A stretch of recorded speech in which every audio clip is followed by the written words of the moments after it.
Do I believe that ghosts exist in real life? No. This is a weird coincidence. But do I believe that ghosts exist in a fictional pirate-based manga? Oh yes. Yes, I do. And after this, so will you. Hello and welcome to the Grand Line Review, your source for everything One Piece. My name is Liam and my greatest fear is social interaction. If it comes down to a choice between that and the ghosts, then I will take the ghosts. But today, or I suppose tonight, we are here to examine the paranormal activity of the One Piece world. Because whilst the vast majority of phenomena in our pirate paradise can be brushed under the all-encompassing rug of fictional science, there is still an extraordinary amount of supernatural occurrences, including ghosts, spirits, and even demons. And fun fact, this was clearly supposed to be a Halloween video, but we didn't end up putting it together in time. That's okay though, because it's not like ghosts only work one day a year. I mean, they're not Santa, lazy ho-hoing prick. And to get into the spooky mindset, our subscribers of the day are Death Lord, Ghost King, and Garp's Fist of Love. Three profoundly terror-inducing names there, but all of whom did the amazing thing of pressing the subscribe button for the Grand Line Review, which will result in consistent injections of One Piece culture being administered directly into their YouTube feeds. And if you want to be our next subscriber of the day, then hit the button and please do say hi in the comments below if you are a new or existing member of the Grand Fleet. Welcome. So why do I think ghosts exist in One Piece? Well, we have a series of case files to go through which present us with a series of grand phenomena. And case number one involves a young lady who goes by the name of Perona. Now, just like most terrifying tales that take place in a haunted castle or mansion or something along those lines, this one begins very affluently. Why is it always the mega wealthy that get haunted? Are the rest of us so poor that we simply cannot afford to be haunted? The ghost economy is tough these days. In any case, Perona does fall into the category of wealthy, given what we know of her childhood, which was lavish to say the least. She was well dressed, finely adorned with a jewel-encrusted crown, and even had a literal pet bear named Kumai. However, one day our young Perona encountered a most scaresome sight, as her pitch black eyeballs were subject to the visage of one Gecko Moria. And for reasons that are unclear, Perona abandoned whatever her life was to become a pirate and came to see Moria as something of a father figure. I'm just gonna put this out there. It sounds an awful lot like Moria abducted a child. But at some stage, Perona gained the powers of the Horo no Mi, a fruit that single-handedly proves the case of ghosts in One Piece because it allows Perona to literally conjure ghosts. It also has a wide array of other spiritual advantages, such as giving Perona the ability to astral project, and even post-time skip, she can now somehow use it to float, thus mimicking the properties of a ghost herself. However, the problem with these ghosts is that they are not actual ghosts. They would more accurately be described as hollows because sure, they look like your stereotypical ghostly beings, and they do exist on a different plane to physical reality, but they are missing a very key characteristic. Because according to Merriam-Webster, the definition of a ghost is the soul of a dead person believed to be an inhabitant of the unseen world or appear to the living in bodily likeness. And that's problematic because Perona's ghosts are more like conjured minions. They aren't souls who were once living, they're more like artificial ghosts, so clearly fake that you can see right through them, although to be fair, you can also do that with regular ghosts as well. But having found our definition, we can now dig a layer deeper into our ghost hunt with our next file, which is panties.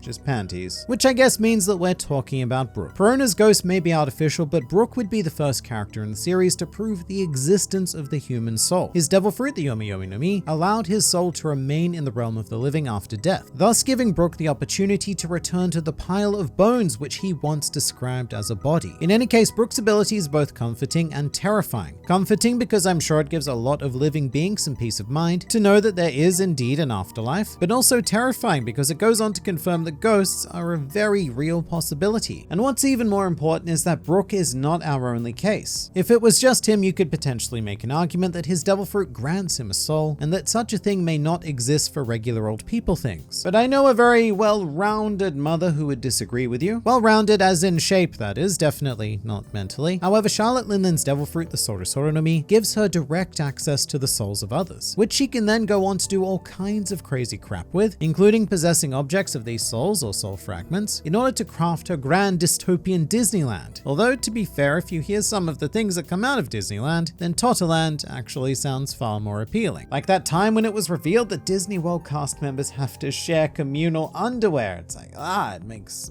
my junk tingle just thinking about it. Tingle in a bad way, that is. So you know what? Maybe giving up part of your soul isn't so bad after all. But something you may very well have noticed so far is that all instances of ghostly activity in soul existence incidents come directly as a result of a devil fruit. However, for us to be certain that ghosts exist in One Piece, we're going to need to see evidence of them outside of the fruit realm. And we happen to have exactly that in case file number 3, which is more panties. No, wait, actually, if we look carefully, it's a G-string. A Lao G-string to be precise, because this often forgotten about character is a supernatural extravaganza all on his own. Lao G is not a devil fruit user, although he does practice a very specific martial art known as Jioken, which focuses on collecting life energy, thus allowing him to use the power of his youth in his decrepit old age. But Lao G is also an example of Oda quite literally resurrecting a character. During his fight with Sai, Lao G quite literally died. His life apparently came to its natural end, and we saw his soul leave his body with a cute little halo thing around its head, meaning that Lao G, for all of the horrible things he did in life, still seems like he's going to whatever the One Piece world equivalent of heaven is. So the standards for eternal bliss are evidently quite lax in this universe. But there are a couple of very interesting things about this case. Firstly, everyone could see Lao G's soul, much like they can see Brook's soul or how they can see Big Mom's soul manipulation. So even without having a devil fruit involved, the soul is at least some sort of visible entity, which is very important because to be a relatively effective ghost, you probably want to be seen in some way, shape, or form. And furthermore, in Lao G's case, he showed the ability to control his soul, and instead of involuntarily just flying up into the afterlife, he came back down to inhabit his body. He basically did what Brook did, just without having to eat the horrible fruit. But it goes to show that souls who hold a particularly strong purpose could very well remain in the living realm, going on to be capable of haunting others. Now, to be fair, this scene is a joke. It's actually one of my favorite jokes in the series, and we should never take something like this too seriously, or in fact, seriously at all. The reason why everyone can see Lao G's soul can be very easily explained by the fact that the joke just isn't funny if they can't. And it's also not funny if he can't come back to his body, so look, there is that. Meaning that we need to push our investigation even further. We now need proof that ghosts are not artificial, not devil fruit related, and also not comical in nature. That is a pretty big ask, but what do you know, we just so happen to have one. Case file number 4 logs the mysterious Cloudbaltman phenomena. So this is one of those things that comes from the real world, or at least the fantasies of the real world, as a Cloudbaltman is meant to be a kobold from German folklore that was said to assist sailors in their various sailing duties. Although the super scary thing is that there is a rather bad omen associated with the Cloudbaltman, which is that nobody ever blessed by the presence of a Cloudbaltman will ever see them. And in fact, the only time a Cloudbaltman ever becomes visible is when the ship itself is doomed. And looking back on One Piece, that's pretty much exactly what happened. In chapter 254, Usopp laid eyes on a humanoid figure fixing the Going Merry, and to everyone who was familiar with Germanic folklore, I'm sure they would have known right then and there that the Going Merry was in for a bit of a bad time. However, this being would not be confirmed until chapter 351, when Frankie explained what a Cloudbaltman was. However, in Frankie's words, Cloudbaltman is described as a single being, rather than being part of an extended race or entities. With that said, Cloudbaltman seems to be intrinsically linked with the Going Merry, particularly with Merry's final words, which were, "Thank you for caring about me." Now, I guess you can make an argument that Merry's voice and the Cloudbaltman are perhaps two different entities, but it gets really convoluted and kind of redundant. The most likely scenario is that this Cloudbaltman was the spiritual and somewhat physical manifestation of the inner life of the Going Merry, which makes things complicated in its own way because not only do we now have ghosts of the living, but also ghosts of inanimate objects. For anime watchers, a Cloudbaltman did also make an appearance in the episode of Merry. It's not really known exactly what it is, whether it's the same one as the Going Merry, or whether it's Sunny's specific Cloudbaltman. All that really matters is that it doesn't matter, because the episode of Merry is not canon. However, we do know that it is possible for Sunny to have a Cloudbaltman at the very least. Speaking of though, this is not the only time that the anime has implied supernatural events that the manga has not, because we also have a wonderful series of anime-only ghosts. Going into this video, many of you may have thought to cast your minds back to the Arlong arc, and specifically to one beautiful scene where Nami is saying goodbye to her childhood home, and what seems to be the spirit of Belmere appears to see her off. And even without the spirit, this is a really nice scene because it takes the time to give Nami some closure to her entire life up until this point, whereas the manga very speedily brought her aboard the Going Merry. As sweet as it is though, this Belmere ghost never actually happened. And even if it did, you could probably interpret this as Nami conjuring a mental image in order to say goodbye. Meanwhile, there's also this like super depressing episode during the Return to Water 7 filler arc where we do see a literal stereotypical ghost of a Yagura bull. Episode 317 follows a young girl searching for her very old Yagura bull named Ambere, who went missing during Aqua Laguna. But as it turns out, Ambere, well, he just up and died during Aqua Laguna. And then eventually Luffy, Chopper, and the girl find Ambere's spiritual apparition where he says goodbye and everything. It's very magical and ghostly. But after that, they also find a baby Yagura bull who happens to look exactly like a young Ambere. So there's a potential reincarnation angle here as well. Kind of similar to the Warship Island filler, morbid as crap. I mean, why is pet death always such a popular filler topic? Especially from a company whose mascot is a delightful kitty cat. There's something really dark going on at Toei Animation. But as ghost confirming as this would definitely be, it is all filler. However, I should say that this kind of ghost isn't exactly out of the question in One Piece. We know for a fact that souls exist, and we know that these souls have the potential agency to do whatever they please. And not only that, but spirits can be conjured from the most unlikely of places as well, such as a happy lamb boat. It's not something that we can logically explain because it is fiction, but there is a supernatural layer to the One Piece world. One that we've really only begun to scratch the surface of, and in fact a layer that we may never be able to truly explore the full potential of, just like real life. We'll never know for sure whether or not ghosts exist, but my money is on no.